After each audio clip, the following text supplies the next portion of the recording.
సుమన్ టీవీలో మీ business promotions కోసం ఈ కింది నెంబర్ను సంప్రదించగలరు.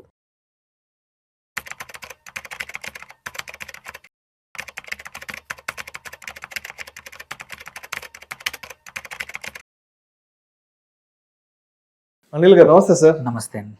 అనిల్ గారు, మా టీం ఇప్పుడే నాకు ఒక క్వశ్చన్ ఒకటైతే ఫార్వర్డ్ చేశారు, ఒక చిన్న ఇన్పుట్ ఏదో ఇచ్చారు మ్యూచువల్ ఫండ్స్కి సంబంధించి. డీమ్యాట్ ద్వారా మ్యూచువల్ ఫండ్స్ కొనడం వల్ల ఉన్న ఇబ్బందులు ఏంటి, ఇవి లేకుండా ఇన్వెస్ట్ చేస్తే ఉండే ఉపయోగాలు ఎస్ఓఏ ద్వారా ఏమున్నాయి, ఇప్పుడు యాంఫీ తీసుకొచ్చిన కొత్త నియమ నిబంధనలు ఏంటంటే కూడా మా వాళ్ళు ఏదో క్వశ్చన్ ఒకటి వాట్సాప్ చేశారు, నేను షూట్లో ఉండగా. ఏంటి అసలు దీని గురించి చెప్పగలరు? సో ఇప్పుడు ఏంటంటే మ్యూచువల్ ఫండ్స్లో ఇన్వెస్ట్ చేయాలనుకునే వాళ్ళకు రెండు మార్గాలు ఉన్నాయి. ఒకటి రెగ్యులర్గా వితౌట్ డీమ్యాట్ లేకుండా జస్ట్ నార్మల్గా రిజిస్ట్రార్ దగ్గర statement of account based investment అంటాము, దాని ద్వారా చాలామంది చేస్తూ ఉంటారు. అదొక మెథడ్. బట్ ఏంటంటే లాస్ట్ ఫ్యూ ఇయర్స్ నుంచి పాపులర్ అయింది ఏంటి, డీమ్యాట్ అకౌంట్ ఓపెన్ చేసి అదే ట్రేడింగ్ ప్లాట్ఫామ్ ద్వారా మ్యూచువల్ ఫండ్స్ కూడా ఇన్వెస్ట్ చేయడం అనేది పాపులర్ అయిపోయింది చాలా మటుకి. వీటి మధ్య అంటే ఇది ఈజీగా ఉంటుంది, అన్ని కూడా అన్ని ఇన్వెస్ట్మెంట్స్ ఒకే చోట కనబడతాయనే ఈజీనెస్ వల్ల చాలామంది ఈ మధ్యలో చేస్తూ ఉన్నారు.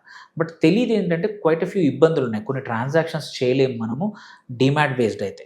ఎగ్జాంపుల్ తీసుకుంటే ఎస్డబ్ల్యూపి అనేది సిస్టమాటిక్ విత్డ్రాల్ ప్లాన్ అనేది ఇప్పటివరకు అయితే డీమ్యాట్ ద్వారా అయితే ఎటువంటి సపోర్ట్ లేదు.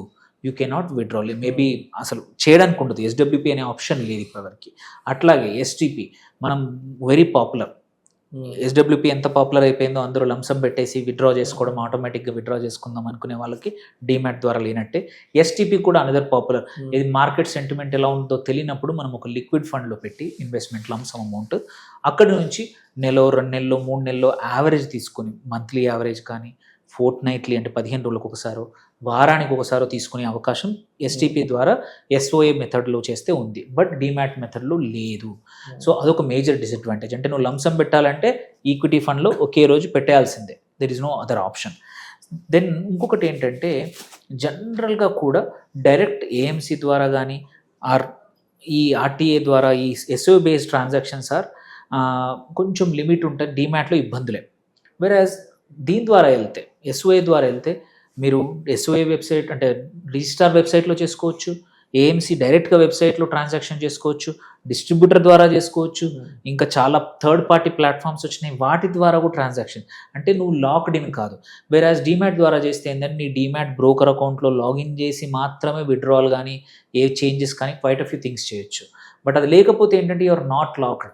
నువ్వు క్యాంప్స్ ద్వారా, మై క్యాంప్స్ ద్వారా కానీ, కేఫిన్టెక్ అయితే కేఫిన్టెక్ యాప్ అది ఉంది, మీ డిస్ట్రిబ్యూటర్ ఉన్నారనుకో, డిస్ట్రిబ్యూటర్ సొంతంగా కూడా ఒక ప్లాట్ఫామ్ ఇవ్వగలుగుతాడు, ఆయన ద్వారా కానీ వాళ్ళు కూడా లింకులు పంపించగలుగుతారు. ఇది డిస్ట్రిబ్యూటర్ ఆ ద్వారా ట్రాన్సాక్షన్స్, ఇన్ని రకాల ట్రాన్సాక్షన్స్ అనేది నార్మల్గా అవుతుంది. అండ్ ఇంకోటి కూడా ఏంటంటే ఫోలియో లెవెల్ కస్టమైజేషన్స్ చేయొచ్చు. ఇట్లా ఒక ఫోలియోకేమో ఒక రకమైన నామినీని పెట్టవచ్చు, ఒక ఫోలియోకి ఒక బ్యాంక్ అకౌంట్ నుంచి డబ్బులు ఇది ఎస్ఐపి చేయొచ్చు, విత్డ్రాల్ కూడా చేయొచ్చు. సో ఇట్లాంటి కస్టమైజేషన్స్ మీకు డీమ్యాట్లో పాసిబిలిటీ కాదు. డీమ్యాట్లో ఉన్న నామినీయే నీ ఫోలియోలో కూడా ఉంటారు, డీమ్యాట్లో ఉన్న బ్యాంక్ అకౌంటే నీ బ్యాంక్ అకౌంట్ ఉండాలి. అంటే ఫ్లెక్సిబిలిటీ లేదు నీకు డీమ్యాట్ ద్వారా మ్యూచువల్ ఫండ్స్లో ఇన్వెస్ట్ చేస్తే. వెరాజ్ ఈ ఎస్ఓఏ బేస్డ్ నువ్వు ఒకటే కంపెనీ, సపోజ్ ఎగ్జాంపుల్ హెచ్డిఎఫ్సిలో మనకు 4 ఫోలియోలు క్రియేట్ చేస్తున్నాం. ఒకటి నీ మెయిన్ బ్యాంక్ అకౌంట్ నుంచి, ఇది శాలరీ అకౌంట్ నుంచి, ఒకటి నీ ఇంకో అకౌంట్ నుంచి, ఇంకో అకౌంట్ నుంచి పెట్టవచ్చు. ఆర్ నువ్వు విత్డ్రా చేసేప్పుడు, ఇన్వెస్ట్ చేసేప్పుడు ఒక అకౌంట్, విత్డ్రా చేసేప్పుడు ఇంకో అకౌంట్ పెట్టుకునే ఆప్షన్ కూడా, కస్టమైజేషన్స్ అన్నీ నార్మల్గా ఉన్నాయి. ఇవన్నీ డీమ్యాట్ ద్వారా అవ్వవు. అండ్ ఆల్సో కూడా ఏంటంటే ఒక్కటి అడ్వాంటేజ్ ఏంటంటే pledge or margin use demat ద్వారా అయితే ఫాస్ట్ అవుతుంది, ఈజీగా అయిపోతుంది. వెరాజ్ ఎస్ఓఏ ద్వారా కొంచెం అదొకటే డిసడ్వాంటేజ్. సో నామినీ ఫ్లెక్సిబిలిటీ నేను చెప్పినట్టు నీకు ఎస్ఓఏ ద్వారా అయితే ఈజీ, ఒక్కొక్కరికి ఒక్కో రకంగా పెట్టుకోవచ్చు. ఒక్కొక్క ఫోలియోకి నీకు 2 పిల్లలకి ప్లస్ వైఫ్కి డివైడ్ చేయాలనుకుంటున్నారు అనుకోండి, మీరు కొంచెం అమౌంట్ కొన్ని ఫోలియోలు ఒకరి పేరు మీద పెట్టండి, కొన్ని ఫోలియోలు ఇంకోటి పేరు మీద పెట్టుకునే అవకాశం ఎస్ఓఏ ద్వారా ఉంటుంది. నౌ కమింగ్ టు ఇప్పుడు కొత్తగా తెచ్చిన రూల్స్, కొన్ని థింగ్స్ ఇవన్నీ సాల్వ్ చేయట్లేదు. బట్ యాంఫీ ఏం చెప్తోందంటే వచ్చే సంవత్సరం Jan 31 నుంచి 2027 Jan 31 నుంచి ఎస్డబ్ల్యూపి, ఎస్టీపీ రెండు కూడా డీమ్యాట్ యూజర్స్ కూడా తీసుకొని రమ్మంటుంది. సో అది కూడా ఏంటి, అమౌంట్ కాదు, యూనిట్ బేస్డ్. మామూలుగా ఏంటంటే మనం ఎస్డబ్ల్యూపీ చేసేప్పుడు 2 ఆప్షన్స్ ఉంటాయి. లెట్స్ సే ఎగ్జాంపుల్ మనము ₹1,00,000 లంసం పెట్టాము, ఎవ్రీ మంత్ ఒక ₹1,000 కావాలనుకుంటున్నాం. ₹1,000 అని రూపీస్ సెలెక్ట్ చేస్తున్నాం మనం. ఓకే, అది ఎస్ఓఏలో ఉంది. ఇప్పుడు కొత్తగా వచ్చాక కూడా ఈ ₹1,000 చేయలేవు డీమ్యాట్ ఫార్మేషన్ నెక్స్ట్ టైం కూడా. ఓన్లీ థింగ్ చేయొచ్చు అంటే ఎవ్రీ మంత్ ఇన్ని యూనిట్స్ విత్డ్రా చేయమని చెప్పే అవకాశం ఉంటుంది. అంటే యూనిట్స్ ఆటోమేట్ చేయొచ్చు, అమౌంట్ ఆటోమేట్ చేయలేము even after January 31st. So అలాగే ఎస్టీపీ కూడా తీసుకొచ్చింది. దీన్ని కూడా కొత్తగా ఇది ఏమంటారు Jan 31st నెక్స్ట్ ఇయర్ నుంచి ఎస్టీపీ కూడా సేమ్ యూనిట్ బేస్డే. నువ్వు ఒక 10 లక్షలు ఒక లిక్విడ్ ఫండ్లో పెట్టి ఎవ్రీ మంత్ 20 యూనిట్లు ఈ టార్గెట్ ఈక్విటీ ఫండ్కి ట్రాన్స్ఫర్ చేయమంటే చేస్తుంది. సో అది కూడా Jan 31st నుంచి నెక్స్ట్ ఇయర్ నుంచి సపరేట్గా అవ్వబోతోంది. సో దీనివల్ల ఏంటంటే ఏవైతే ప్రాక్టికల్ కొన్ని చాలా ప్రాబ్లమ్స్ ఉన్నాయో ట్రాన్సాక్షన్స్లో డీమ్యాట్ ద్వారా అట్లీస్ట్ కొన్ని దూరం అవబోతున్నాయి. So it's good thing for quite a few people. ఎందుకంటే చాలామందికి ఈ ఫ్లెక్సిబిలిటీ లేకపోవడం ఏంటంటే ఒక్కోసారి నీది పెద్ద అమౌంట్ ఉంటే టక్కన వెళ్ళి పడేయాల్సి వస్తుంది. నువ్వే ప్రతిసారి మంత్కో 15 రోజులకు ఒకసారి గుర్తుపెట్టుకొని మరి ఈ లిక్విడ్ బేస్ నుంచి మ్యూచువల్ ఫండ్స్కో లేకపోతే లిక్విడ్ ఫండ్స్ నుంచి ఈక్విటీ మ్యూచువల్ ఫండ్ ట్రాన్స్ఫర్ చేయాల్సి వస్తుంది డీమ్యాట్ మోడ్లో.